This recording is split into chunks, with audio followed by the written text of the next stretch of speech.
درد دل کا علاج کرتا ہے عشق اس سے سماج کرتا ہے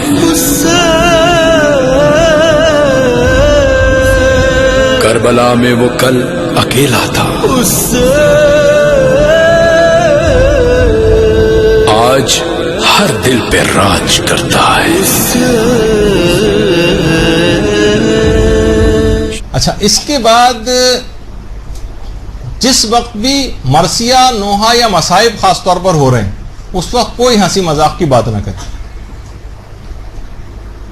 علماء فرماتے ہیں کہ ہو سکتا ہے کہ اس عمل کی سخت سزا آپ کو مل جائے یا بہت بے برکتی آپ کے لیے ہو جائے، خاص طور پر اس وقت کوئی مرثیہ، نوحہ یا مصائب وغیرہ پڑھے جا رہے ہیں۔ پھر اگلا ادب یہ ہے کہ مجلس کو زیادہ طول نہ دیں کہ عزادار تھک جائیں، جیسے کہ ہمارے ہاں عام طور پہ ہوتا ہے۔ وقت کو ضائع کیے بغیر مجلس عزا سے آپ استفادہ کریں۔ آغا محسن قراتی نے بڑا اچھا جملہ کہا ہے کہ میری نظر میں رہبر معظم کی عزاداری کا طریقہ کار سب سے اچھا۔ وہ کہتے ہیں کہ 15 منٹ میں نماز جماعت پڑھاتے ہیں، مداحی اور سوز و سلام میں 15 منٹ لگتے ہیں، اس کے بعد فضائل، مصائب اور جو خطاب انہیں کرنا ہوتا ہے اس میں آدھا گھنٹہ لگتا ہے، نوحہ اور ماتم میں 15 منٹ لگتے ہیں، اور تعام اور تبرک میں 15 منٹ، ٹوٹل 90 منٹ کے اندر ایک بہترین مجلس عزا ہو جاتی ہے۔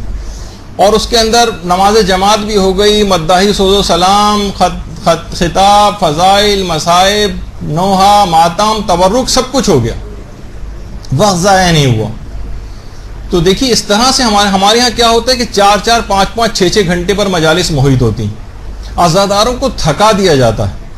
اور اس کے بعد خواتین کی جو مجالس خاص طور پر ہوتی ہیں اس میں اس کے بعد رشتہ دار خواتین وہیں پر رک جاتی ہیں، پھر اس کے بعد گھنٹوں کے لیے مزید بیٹھتی ہیں، پھر غیبتوں کا سلسلہ شروع ہوتا ہے یا فضول قسم کی گفتگو وہاں پر شروع ہوتی ہے، اور اختتام تک نہ صرف یہ کہ اس مجلس کا پورا نشاط ختم ہو چکا ہوتا ہے بلکہ ان حرام کاموں کی وجہ سے اس کا سارا اثر بھی ان لوگوں کے لیے زائل ہو جاتا ہے کہ جو اس قسم کی چیزوں کا ارتکاب کرتے ہیں۔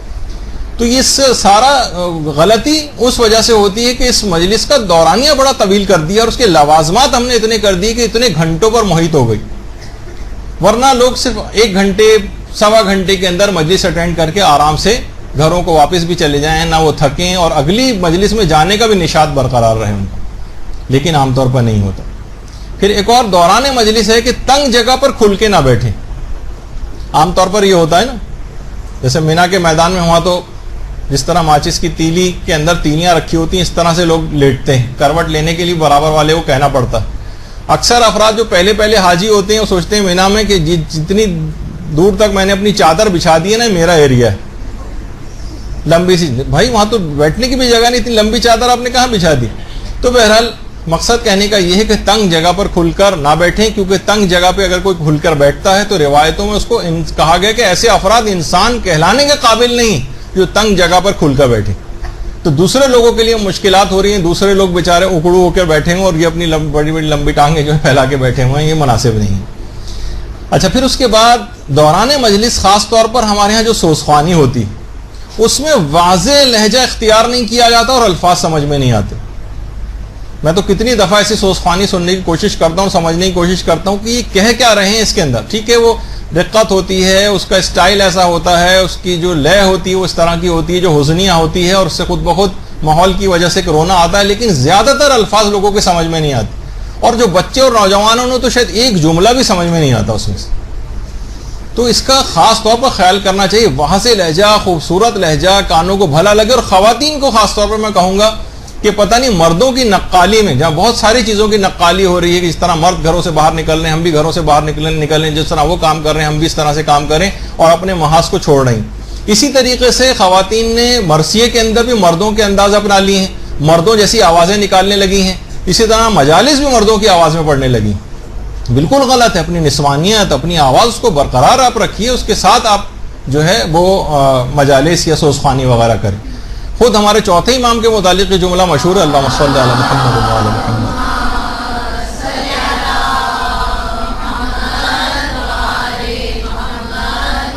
کہ اتنے واضح صاف لہجے میں اور اتنی خوش الہانی کے ساتھ تلاوت قرآن کرتے تھے کہ باہر جانے والے راہگیر رک رک کر تلاوت قرآن سنا کرتے تھے۔ اور ہم ہیں کہ وہ نہ الفاظ سمجھ میں آ رہے ہیں، نہ کچھ کہ کیا پڑھ رہے ہیں کیا نہیں پڑھ رہے، غیر ضروری طور پر چیخنا چلانا یا آواز کو اتنا زیادہ اس کے اندر غنا وغیرہ پیدا کر دینا کہ وہ گانے کے مشابہ یا اس طرح سے اس کے مشابہ ہو جاتا ہے، یہ نہیں ہونا چاہیے۔ اچھا، اسی طرح سے ایک یہ بھی آداب میں سے ہے کہ ذاکرین ایسے الفاظ استعمال کرنے سے اجتناب کریں جن سے لوگ سوء استفادہ کریں۔ ایسے کتنے ہی الفاظ ایسے ہیں کہ جو اکثر سیاق و سباق سے کاٹ کر انٹرنیٹ کے اوپر ڈالے جا رہے ہیں، اس سے تعصبات کو فروغ مل رہا ہے۔ ہمیشہ الفاظ کے انتخاب میں ذاکر اور ذاکرہ کو آپ خاص طور پر یہ بات کہیں کہ وہ ایسے الفاظ استعمال کریں جس سے لوگ غلط مقصد لیں اور پھر کوئی تعصب کی راہ جو ہے وہ اس سے سازگار پیدا ہو۔ اور ذاکرین سے خاص طور پر یہ بات بھی کہیں کہ طویل مصائب نہ پڑھیں۔ خواتین ذاکرات میں چیز دیکھی گئی ہے خاص طور پر کہ 20 منٹ تو خیر نہیں، 25 منٹ آدھے گھنٹے کے بھی مصائب ہوتے ہیں کہ لوگ یعنی رو کر بھی تھک جاتے ہیں اور بار بار یہ سوچنے لگتے ہیں کہ کب مجلس ختم ہوگی، یہ تاثر نہ ہو کہ ان کے دماغ میں یہ چیز پیدا ہو جائے۔ تو مصائب کو مختصر رکھیں، جامع رکھیں، اور کہاں سے مصائب پڑھیں یہ تو خیر آج کا موضوع نہیں، ہماری جو منگل والی کلاس آئے گی اس کا موضوع ہوگا۔ تو بہرحال جو وہ ہے مصائب کو طویل جو ہے وہ نہ کریں۔ اسی طرح سے ذاکرین سے پہلے سے آپ بات کر کے رکھیں کہ سیرت معصومین کے ایسے پہلوؤں کو پیش کریں جو لوگوں کے لیے قابل عمل۔ مثلا ٹھیک ہے ائمہ کے معجزات بھی بیان کرنے چاہیے، کوئی حرج نہیں، لیکن اس سے لوگوں کے عمل کے لیے کوئی رغبت نہیں ہوتی۔ وہ کہتے ہیں امام ہی کر سکتے تھے، ہم تو یہ کام نہیں کر سکتے۔ تو امام کی سیرت کے علی الخصوص ان پہلوؤں کو ہائی لائٹ کرنا چاہیے جس سے لوگ خاص طور پر اس سے کوئی سبق حاصل کر سکیں، اپنی زندگی میں اس کو لا سکیں، ان خصوصیات کو، ان صفات کو پیدا کر سکیں کہ امام نے کیا تھا، ہمیں بھی ایسا ہی کام کرنا چاہیے، اس میں رغبت ہو اور ان کے لیے قابل عمل ہو۔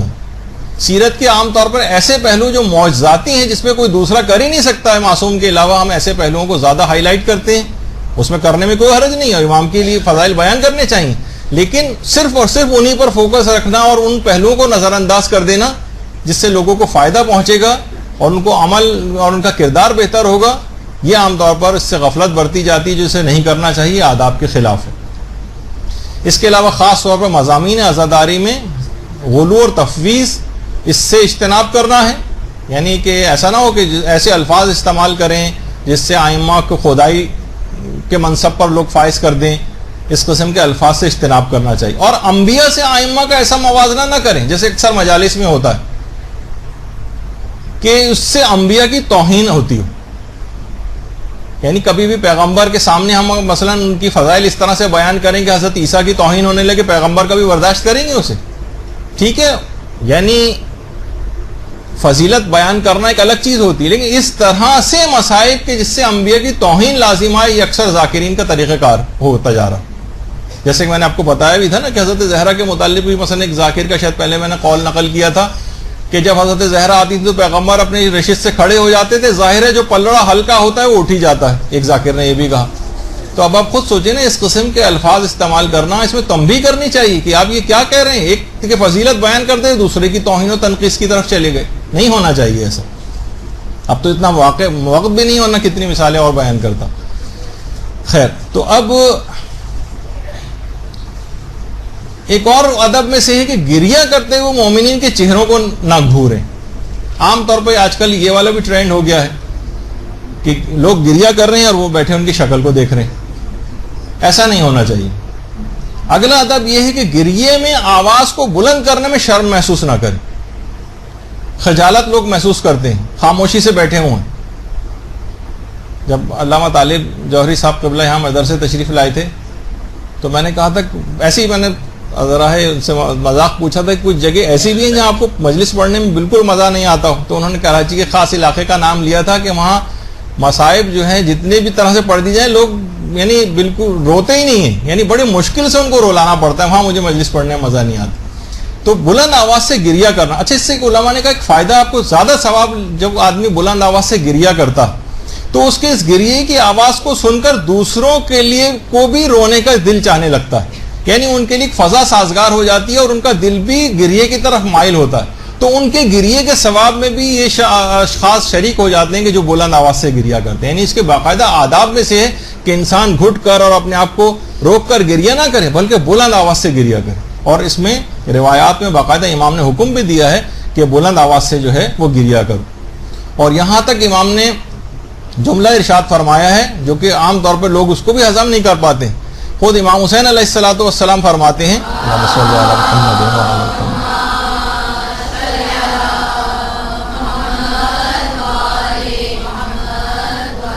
کہ اگر مجھ پر گریا کرنے والوں کو اس کا ثواب پتہ چل جائے تو ان کے غم سے زیادہ ان کی خوشی بڑھ جائے. غم سے زیادہ خوشی بڑھ جائے, ان کو اگر اس کا ثواب پتہ چل جائے تو. اور حضرت زہرا جو فرماتی تھی کہ قیامت میں ہر آنکھ اشکبار ہو جائے گی سوائے اس آنکھ کے جو غم امام حسین میں روتی. تو دیکھیے یہ جو گریا ہے امام حسین پر, یہ کوئی شکست اور ذلت کا گریا نہیں, یہ بلکہ عزت اور سرفرازی کے چشمے سے اتصال کا گریا. یہ خاموشی کا گریا نہیں ہے, بولتا ہوا اور متحرک گریا. اور یہ کسی بزدل کا گریا نہیں ہے بلکہ یہ شجاعت کا گریا جو شمار ہوتا. امام خمینی جو جملہ ارشاد فرماتے تھے نا کہ یہ جو ہماری گریا و بکا ہے یہ ایسی سیاست الہی ہے کہ جس سے ہم اشکوں کے سیلاب جاری کرتے ہیں اور اسلام کے آگے باندھے ہوئے جو بند ہیں اور دیواریں ہیں ان کو توڑتے ہوئے نکل جاتے ہیں. ان اشکوں کے سیلاب سے ہم دیواروں کو توڑتے ہیں. اس کی بڑی امپورٹنس ہے. بلند آواز سے گریا کرنا چاہیے اور اس میں شرمانا نہیں چاہیے. اور یہ بھی علماء فرماتے کہ امام حسین پر گریا کبیرہ گناہوں کو معاف کرواتا ہے, چھوٹے موٹے گناہوں کو بھی نہیں, کبیرہ گناہوں کو. اتنی زیادہ ہمارے جو بہرحال گناہوں سے بھرپور زندگی نظر آتی ہے اس کے مقابلے میں ہمیں عذاب زندگیوں میں نظر نہیں آ رہے ہیں. وہ شاید اس کی ایک وجہ یہی گریا ازاری جو امام حسین پہ کی جاتی ہے, نہ جانے کتنے گناہوں کو معاف کرواتی ہے اور کتنی آفتوں کو ہم پر سے ٹالتی ہے. تو اگر اس کے ساتھ اطاعت بھی شامل ہو جائے تو سوچے کہ ہمارے روحانی اعتبار سے ہم کتنی ترقی کر سکتے ہیں. تو اچھا, آیت اللہ مرشی نجفی ایک جملہ بہت اچھا آداب کے سلسلے میں فرماتے تھے کہ جب بھی آپ کی آنکھوں سے اشک رواں ہوں تو انہیں چہرے اور سر پر مل لینا چاہیے. یہ خود آپ کے اندر ایک روحانیت کو پیدا کرے گا اور جہاں جہاں وہ آنسو پہنچیں گے ان جگہوں پر کبھی آتش جہنم اثر نہیں کرے گی. تو کوشش یہ کریں کہ اگر کبھی آنسو جاری ہوں تو انہیں اپنے چہرے اور سر پر مل لینا چاہیے. اور یہی وجہ ہے کہ آیت اللہ بہجت یہ جملہ ارشاد فرماتے تھے کہ امام حسین پر گریے کا ثواب نماز شب سے بھی زیادہ ہے. یہ جملہ ہے آیت اللہ بہجت کا, نماز شب سے بھی زیادہ ثواب امام حسین پر گریے کا. اور یہ گریہ ایسی چیز ہے کہ باقاعدہ گریہ کرنا یا گریہ کروانا یعنی لوگوں کو رونے کے لیے بلانا, یہ خود سیرت رسول اکرم. یعنی جو آپ مجالس کے لیے بھی لوگوں کو بلاتی ہیں پیغمبر کی سیرت ہے. یہی وجہ ہے کہ جس وقت حضرت حمزہ جو پیغمبر اسلام کے چچا تھے ان کی شہادت ہوئی تھی تو حضرت حمزہ مدینے میں جن کی قبر مبارک ہے تو پیغمبر نے ان کی شہادت پر ایک جملہ کہا تھا, امی حمزہ فلا بواکی لہ. اس میں امی کا لفظ رہ گیا لکھنے سے کہ میرے چچا حمزہ پر رونے والیاں کہاں ہیں, کیا ان پہ رونے والیاں کوئی بھی نہیں؟ تو اس کے بعد پھر لوگوں نے, مدینے کے لوگوں نے اپنی عورتوں کو حضرت حمزہ پر رونے کے لیے بھیجا. یعنی گھروں سے رونے کے لیے حضرت حمزہ کو بلایا گیا. یہ تمام تاریخوں کے اندر موجود ہے کہ پیغمبر اسلام نے رونے کے لیے ان کو بلایا.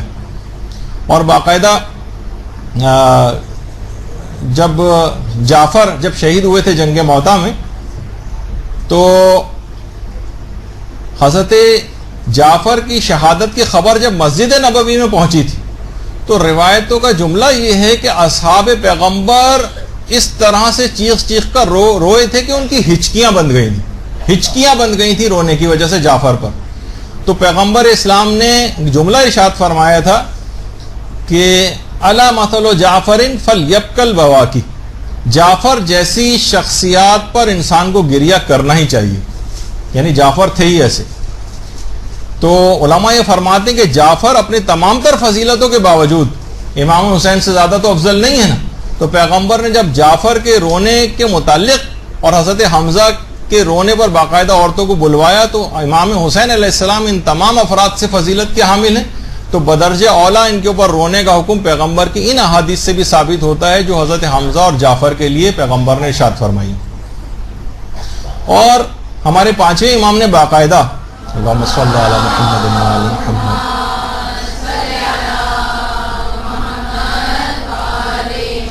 مینا کے میدان میں مجلس اور گریہ کرنے کے لیے باقاعدہ 800 درہم کی وصیت کر کے گئے تھے. 800 درہم کہ یہاں پر گریہ و بکا اور مجلس اعضا کو میدان مینا میں جو ہے وہ قائم کیا جائے. اور چھٹے امام کا یہ ہے کہ خاص طور پہ جملہ کے بلند آواز سے گریہ کیا کرو، ان کا حکم بھی. اور یہی وجہ ہے کہ امام زمانہ علیہ السلام نے زیارت ناہیہ میں جو جملہ ارشاد فرمایا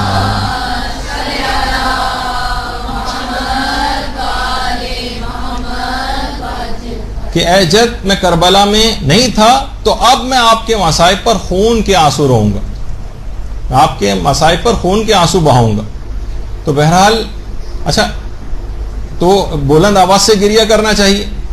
پھر اگلا خاص طور پر ایک بہت ہی مجرب عمل ہے، یہ ذاتی طور پر میرا تجربہ شدہ ہے کہ جس وقت گریہ امام حسین کی مجلس میں آپ پر طاری ہو اور مجلس میں بھی بہت زیادہ گریہ وزاری ہو رہی ہو، تو اس وقت عین اس گریہ وزاری کی حالت میں اپنی کوئی خصوصی دعا مانگ لیں.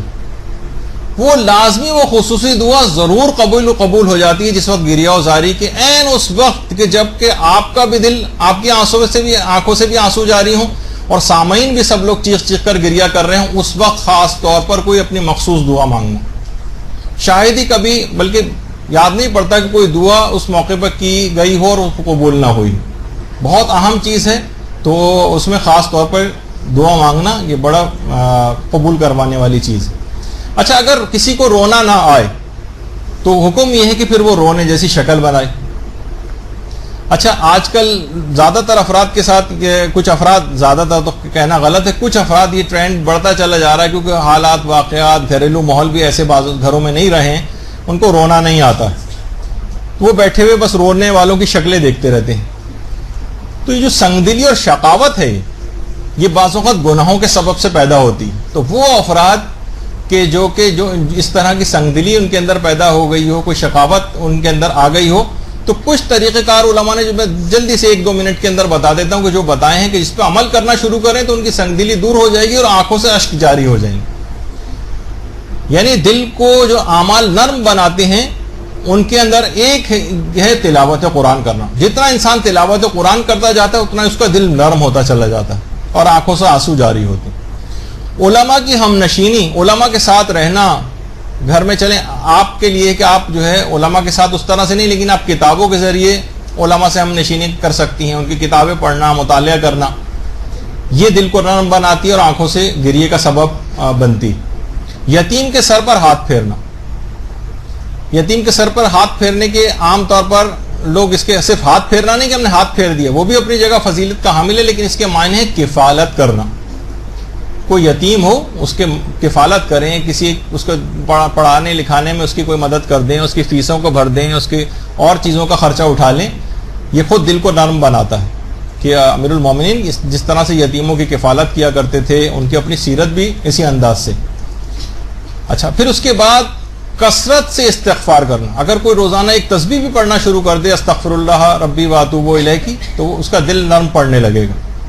کیونکہ استغفار کرنے سے، استغفار کو کہا جاتا ہے ربڑ کی طرح سے، ربڑ جس طریقے سے وہ آپ کے گناہوں کو مٹاتا چلا جاتا ہے، جتنے گناہ ہو استغفار کی ربڑ اس کو مٹاتی چلی جائے گی.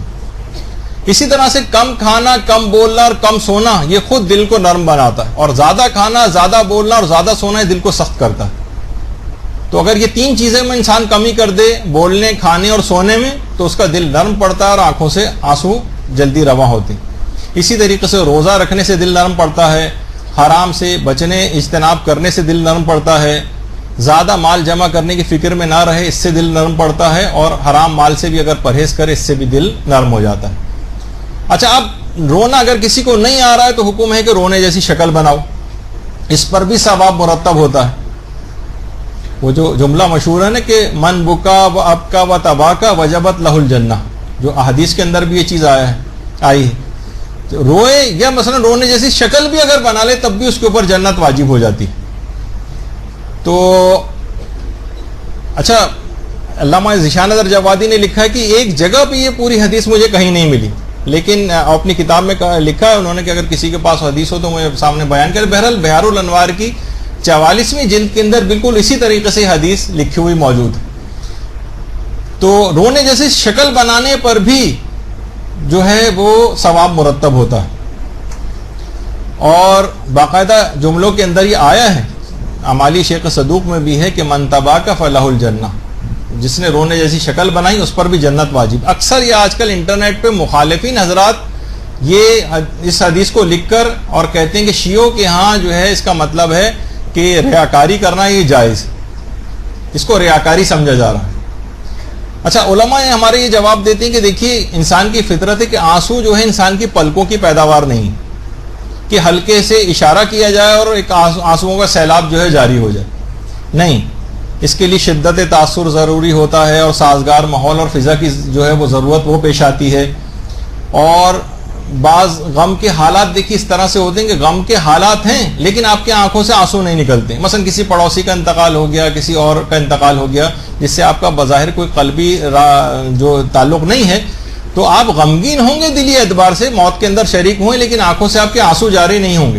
لیکن وہاں آپ کو اپنی شکل اس طرح سے آپ کو اپنی بناتے ہیں کہ آپ کی شکل سے اظہار ہوتا ہے کہ آپ کو افسوس ہو رہا ہے کہ اس کی موت کا، بس اسی کو تباکا جو ہے وہ کہا جاتا ہے کہ ایسی شکل بنانا، یعنی جب آنسو انسان کی ہمراہی نہ کر سکے تو اس وقت چہرہ جو ہے وہ قلبی تاثر کا عکاس بن جائے، اسی کو تباکی یا تباکا جو ہے وہ کہا جاتا ہے۔ تو پیغمبر نے ایک دفعہ اپنے انصار جس وقت تشریف فرما تھے تو پیغمبر نے سورہ زمر کی ایک آیت جو ہے وہ پڑھی تھی، وسیق الذین کفروا الی جہنم زمرا، کہ کافروں کو گروہ در گروہ جہنم کے اندر دھکیلا جائے گا۔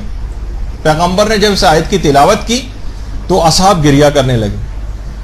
دیکھیں ان افراد کے لیے جو اعتراض کرتے ہیں ان کو آپ یہ پیش کر سکتی ہیں، اور اصحاب گریہ کرنے لگے۔ ایک صحابی انصاری امام کے رسول اللہ کے پاس آئے اور کہا کہ یا رسول اللہ میں اس آیت سے متاثر تو ہوں، سب لوگ گریہ کر رہے ہیں لیکن مجھے گریہ، میری آنکھوں سے آنسو نہیں جاری ہو رہے ہیں۔ تو پیغمبر نے فرمایا کوئی حرج نہیں، باقاعدہ کنز العمال کے اندر یہ روایت موجود ہے، تو پیغمبر نے یہی کہا کہ من تباکا فلہ الجنہ، جو رونے جیسی شکل بھی بنائے اس کے لیے بھی جنت ہے۔ اس کا مطلب یہ ہوا کہ خود پیغمبر نے رونے جیسی شکل بنانے پر جنت کو واجب کیا۔ صرف ہمارے ہاں حدیث نہیں، دیگر موارد میں ان کے ہاں بھی یہ چیز پائی جاتی کہ جس وقت پیغمبر اسلام سورہ تکاثر کی تلاوت کر رہے تھے تو روایتوں میں ہے کہ پیغمبر نے اس کی تلاوت کرنے کے بعد کہا کہ من بکا فلہ الجنہ ومن تباکا فلہ الجنہ، جو ان آیتوں سے متاثر ہو کر روئے اس کے لیے بھی جنت واجب ہے، اور جو رونے جیسی شکل بنائے اس کے لیے بھی جنت واجب ہے، یعنی سورہ تکاثر پر کی تلاوت پر رونے جیسی شکل بنانے پہ بھی جنت واجب ہو رہی۔ تو بہرحال یہ تمام چیزیں ایسی ہیں کہ رونے جیسی شکل بنانا اس کی بھی ادب میں شامل ہے، یعنی اگر کبھی کسی کو کسی وجہ، ظاہر ہے کہ کبھی کبھار ایسا ہوتا ہے کہ آپ کہیں سے جلدی سے بھاگ دوڑ کر کے مجلس میں آ کر شریک ہوئے، سب لوگ زار و قطار رو رہے ہیں، لیکن ابھی آپ کو ماحول سازگار پورا نہیں ملا، آپ نے شروع سے مصائب نہیں سنے، 5 منٹ تک تو آپ کو رونا نہیں آئے گا، لیکن کم سے کم رونے جیسی شکل بنا کر، کیونکہ اس پہ بھی جنت واجب ہو جاتی ہے، ایسا سوگواری والا چہرہ بنانا یہ خود پیغمبر کی اپنی روایات سے چیز ثابت ہے اور آداب مجلس میں سے بھی۔ اسی طرح سے ذاکرین جو ہیں، آغا محسن قرتی فرماتے ہیں، نون اس میں رہ گیا ذاکرین سے، کہ ان کو خاص طور پہ کہیں کہ ایک 2 لائنیں میں کیوں نہ صحیح لوگوں کے شبہات کو دور کریں۔ لوگوں کے نوجوانوں کے ذہنوں میں آج کل کافی زیادہ شبہات ہیں چیزوں کے سلسلے، تو بہت ایسے فینسی قسم کے مضامین ایسے لے کر آنا جس کی نہ لوگوں کو ضرورت ہے نہ کوئی شبہ ہے، خود ہی سے شبہ کریٹ کرتے ہیں، پھر اسی کا خود ہی مشکل ترین اردو کے اندر اس کا جواب دینے لگتے ہیں جو کہ سب کے سروں پہ سے گزر جاتا ہے، فائدہ کچھ نہیں ہوتا۔ تو کہتے ہیں کہ اکثر لوگ کہتے ہیں مثلا قرآن سے عزاداری ثابت کرو، تو آقا محسن قرتی فرماتے ہیں ایک جملے میں شبہات دور ہو سکتے ہیں۔ ان سے کہا کہ دیکھیں قرآن نے تو عزاداری امام حسین پہ تو چھوڑی ہے، مشرک والدین کی مشرک اولاد تک کے لیے احتجاج اور عزاداری کی، مشرکین کی اولادیں آپ کو پتہ ہے کہ فقہی لحاظ سے مشرک کے حکم میں، وہ مکے کے وہ کافر اور مشرک جو اپنی بیٹیوں کو زندہ دفن کیا کرتے تھے، مقبرۃ الشبیکہ مسجد الحرام کے بالکل سامنے 4 دیواری کے اندر وہ جگہ ہے کہ جہاں پر کافر اپنی لڑکیوں کو زندہ دفن کیا کرتے تھے، یہ جو آپ کو میدان سا نظر آ رہا ہے نا، لیکن البتہ یہ صرف فقط وہی میدان نہیں، اس میں سمیہ، عمار یاسر کی والدہ، ان کے والد وغیرہ وہ بھی سب اسی کے اندر ہی دفن، اسی احاطے میں. اور جب ایکسٹینشن وغیرہ ہو رہی تو شاید اس کو بھی اب ختم کیا، ابھی تک تو تھا پچھلے سال تک یہ، لیکن اب شاید یہ ختم کر دیا جائے جو وہاں پہ تعمیرات ہو رہی.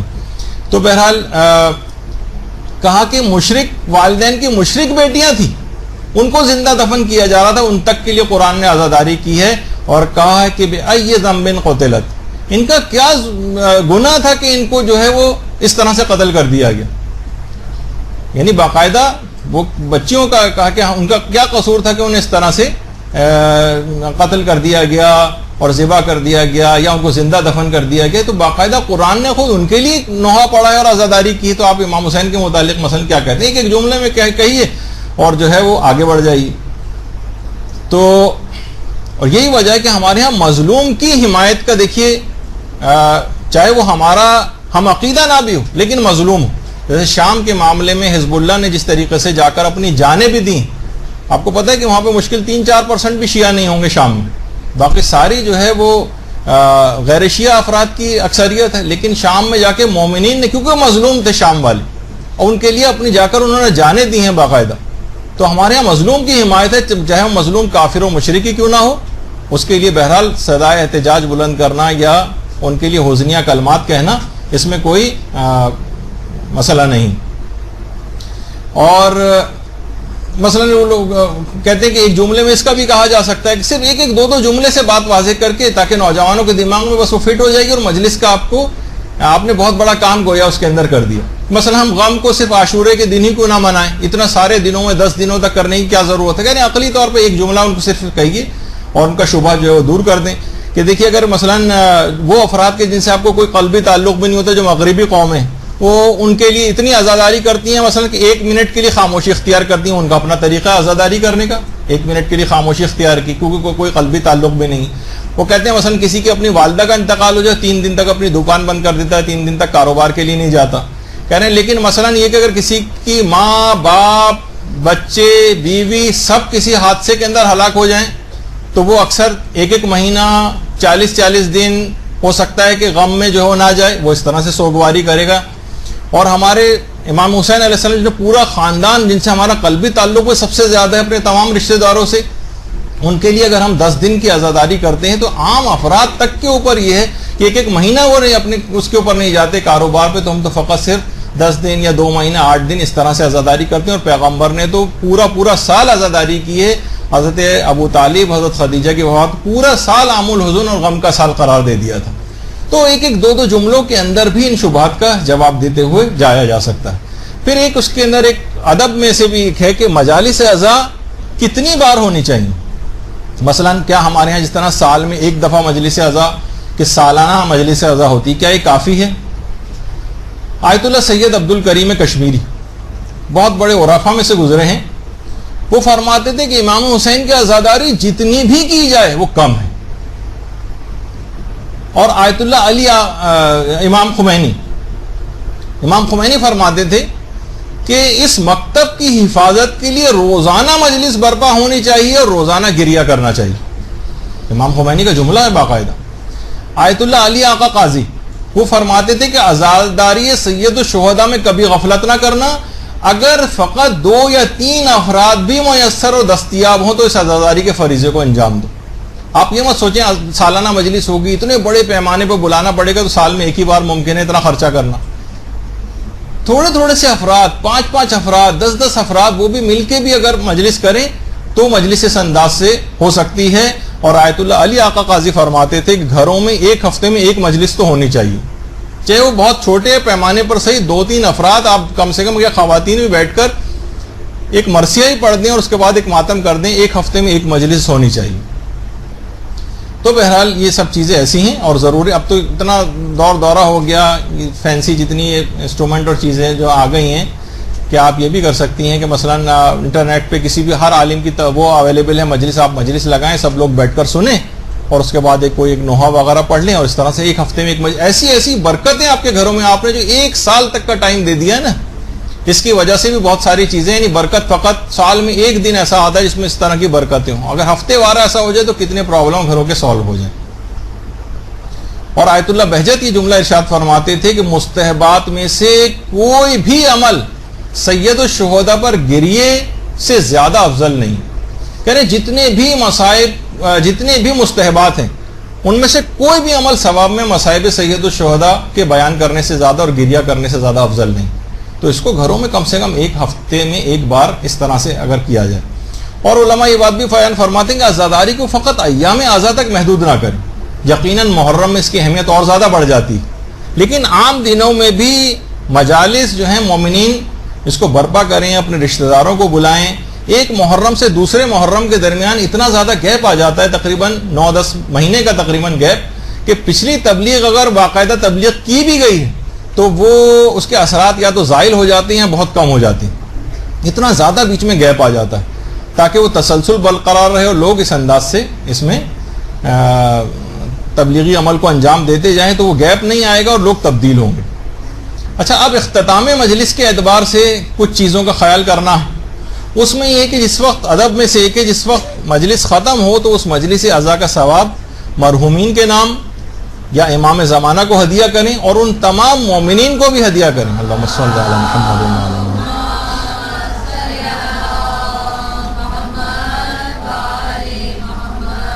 ان مومنین کو بھی ہدیہ کریں جن کا ہم نے کوئی نقصان کیا ہے یا ان کی غیبتیں کی، تاکہ وہ اس کا ثواب ان مومنین کو قیامت کے دن دیا جائے اور ہم ان سے اپنے آپ کو بخشوا سکیں اور ان کے حق کو، تاکہ وہ جو حق ہم نے ان کا ضائع کیا ہے اس سے کچھ تلافی ہو سکے. تو مجالس کا ثواب آپ ابھی بھی نیت کر کے پچھلی جتنی مجلسیں ہو چکی ہیں جو ثواب آپ لے چکی ہیں وہ اب بھی ہدیہ کر سکتی ہیں. اسی طرح سے 58واں ادب یہ ہے کہ اختتام مجلس جو ہے وہ بعض اہم دعاؤں پر مشتمل، مثلا تعجیل فرج کی دعا ہو، مثلا ملکی اور قومی کچھ مسائل کا بھی اس میں یا مذہبی معاملات کے سلسلے میں بھی دعا ہو، اور سب مل کر اس سلسلے میں دعا کریں. اور جو بالکل اختتام ہو وہ دعائے سلامتی، جو زیارت سے پہلے دعائے سلامتی امام زمانہ علیہ الصلوۃ والسلام پر.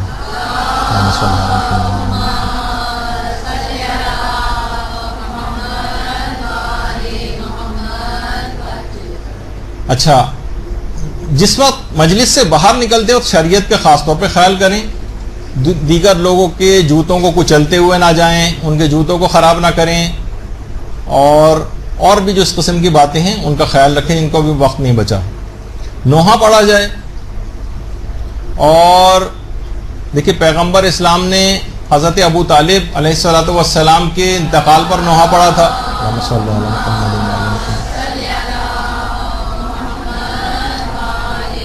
اسی طرح سے یہ حسنیہ الفاظ جس کو نوحہ کہا جاتا ہے، اپنے فرزند ابراہیم کے انتقال پر بھی پیغمبر نے ابراہیم کی اس قبر پہ آ کر گریہ وزاری فرمائی تھی. پیغمبر اسلام کے فرزند حضرت ابراہیم کی قبر مبارک ہے جنت البقیع. تو حسنیہ کلمات جن کو ہم نوحہ ہی کہا جاتا ہے وہ یہاں پر پڑھے تھے. اسی طریقے سے امیر المومنین نے شہزادی اور حضور کی شہادت پر مشترکہ ایک نوحہ پڑھا تھا. اور حضرت زہرا کا جو مشہور نوحہ ہے وہ تو سب کو پتہ ہی ہے کہ صبت علیہ مصائب لو انہا صبت علی الایام سرنا لیالیا، کہ دنوں پر بھی اگر یہ میرے مصائب پڑھتے تو سیاہ راتوں میں تبدیل ہو جاتے. خود نوحہ ہے شہزادی کا، تو اس کی نوحہ پڑھنے کی بڑی تاکید آئی ہے اور نوحہ ضرور پڑھا جائے. البتہ ایسا نوحہ ہو جس کے الفاظ اور وہ بھی مناسب ہوں. فلمی انداز سے نوحے پڑھنا اور غیر الہی نیتوں کے ساتھ نوحے پڑھنا یہ مناسب نہیں. ماتم، دیکھیے آج کل بھائی میں نے کہا کہ بہت سارے افراد دور کھڑے ہو کر ہاتھ باندھ کر ماتم دیکھنے والے بھی پیدا ہونے لگے، خود ہمارے اپنے افراد.